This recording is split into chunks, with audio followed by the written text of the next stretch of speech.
Hello, my friends, and welcome back. Thank you very much for being with me again today.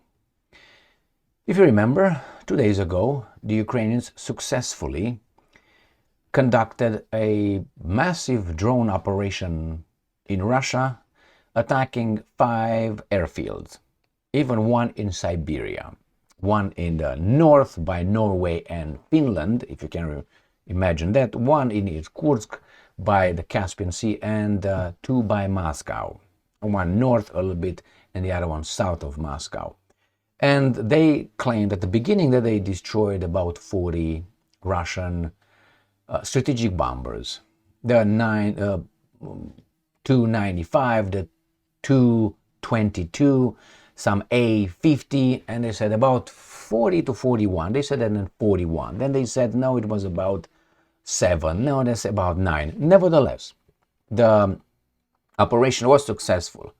Even if they hit one, the fact that they were able to attack it, what can you do? I mean, that's a failure in the part of the Russians and a victory in the part of the NATO military.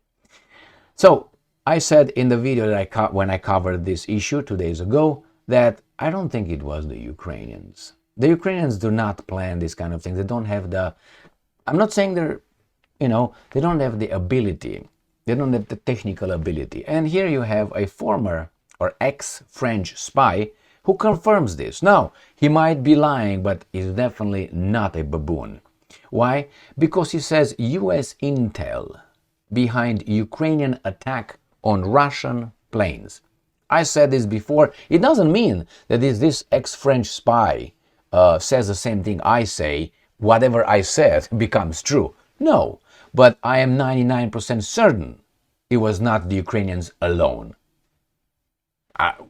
And this ex-spy will explain why he thinks that actually it was the US intel behind that attack. So, Russia Today, 4th of June, which is today. US intel behind Ukrainian attack on Russian planes. Ex-French spy. Kiev could not have remotely piloted drones deep inside Russia without American satellite data, according to Guillaume Ancel. Ukraine would not have been able to remotely attack strategic Russian aircraft parked deep inside Russian territory without direct intelligence and satellite support from the US, a former officer in the French military has claimed. Ukrainian drones struck air bases across Russia on Monday in a coordinated attack known as Operation Spider's Web, targeting sites from Murmansk in the Arctic, as I said, to Irkutsk in Siberia. Kiev has claimed that around 40 Russian military aircraft were damaged or destroyed, including 295, 222 long-range bombers. Moscow has not confirmed the claims, reporting that most of Kiev's drones were shot down. Most, but if there were 3,000, 60 hit the targets. The strikes were reportedly carried out using commercial trucks rigged with explosive-laden drones that had been smuggled inside Russia. Possible? Kiev operation involving piloting FPV drones thousands of kilometers from the front lines, this ex-spy says, Ancel, a writer and former French army lieutenant colonel, told Le Monde on Wednesday.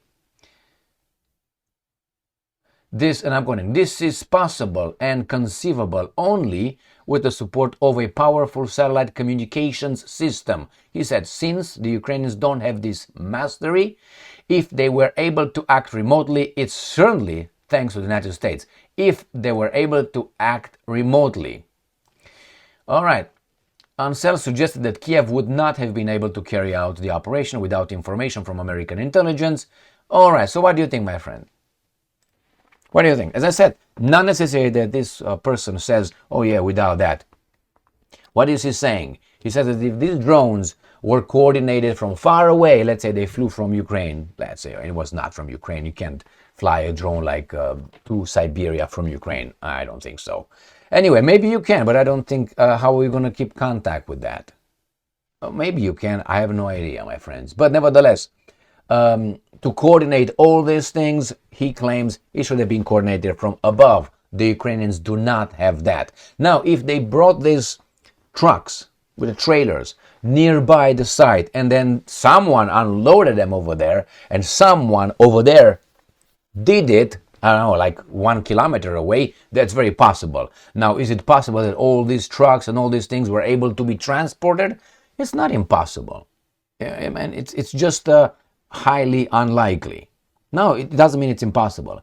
Now, as always in an investigation, or you try to find out what the hell happened, you get the information that are valid, and you look at the alternative hypothesis, which is it possible the Americans coordinated? Or you start with the most, the obvious one, or most obvious, and then you go down, but you go over the most outrageous one. You can say this was Mossad. You say, could it be Mossad? I don't know. You can say, well, this guy is Zelensky. Could be. That's a hypothesis. As highly unlikely as that could be, you still consider it. Why? You never know. And then you go by elimination. You start with the most probable, and then you go to the least.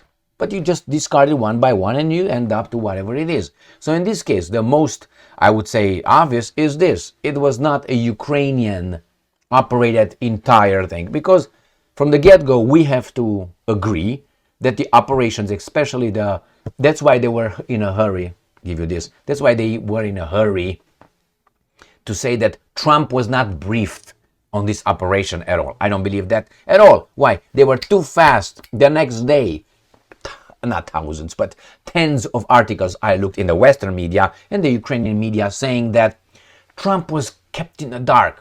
Do you think so?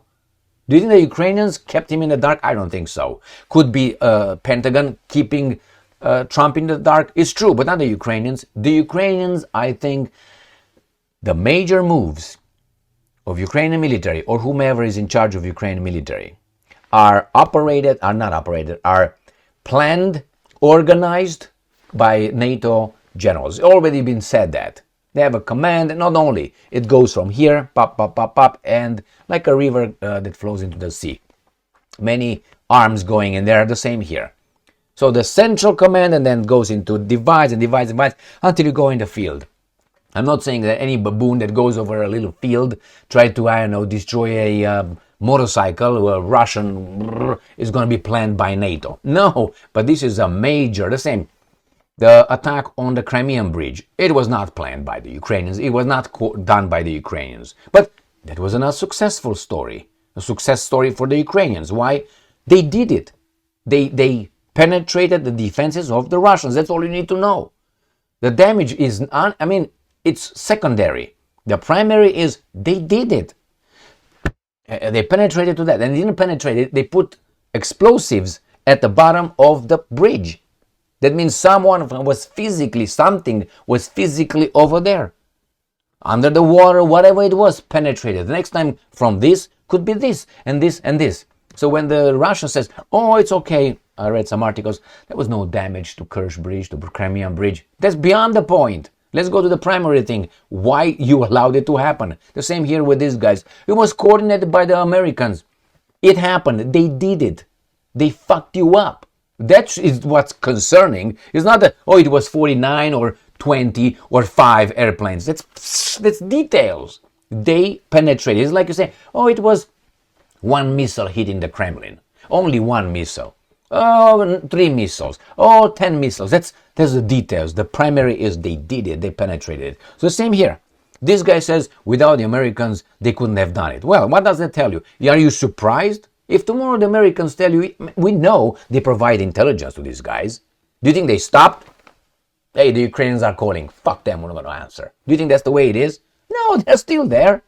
Remember, even during the Cold War, so-called, between the Soviet Union and the United States of America, mainly, they were communicating behind the scenes. They were, okay, we're here with friends, Gorbachev and Reagan were meeting or all that. But in the background, there were proxy wars over there. They were doing what they do best, the same here. They're still fighting.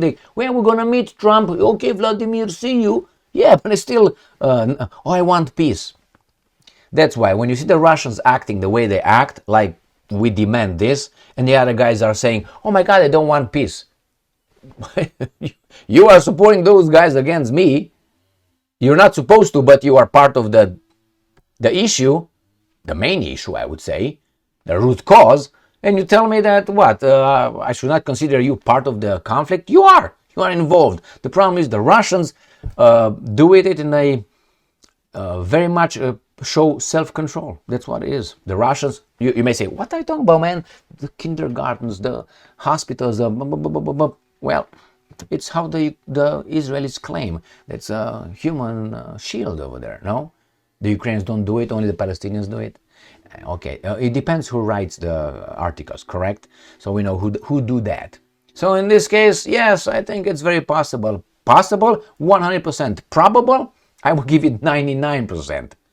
How much is the Ukrainian thing with the drones transported over there? I give that an odds that could happen. Maybe 10%. That's maybe 10% that the Ukrainians operate on their own. And that's like 1% that they did not tell Trump. And the Americans did not know about it. And 0. I don't think so. At all. All right, my friend. Thank you very much for being with me again today. Stay strong, stay smart, look for the truth, and be just.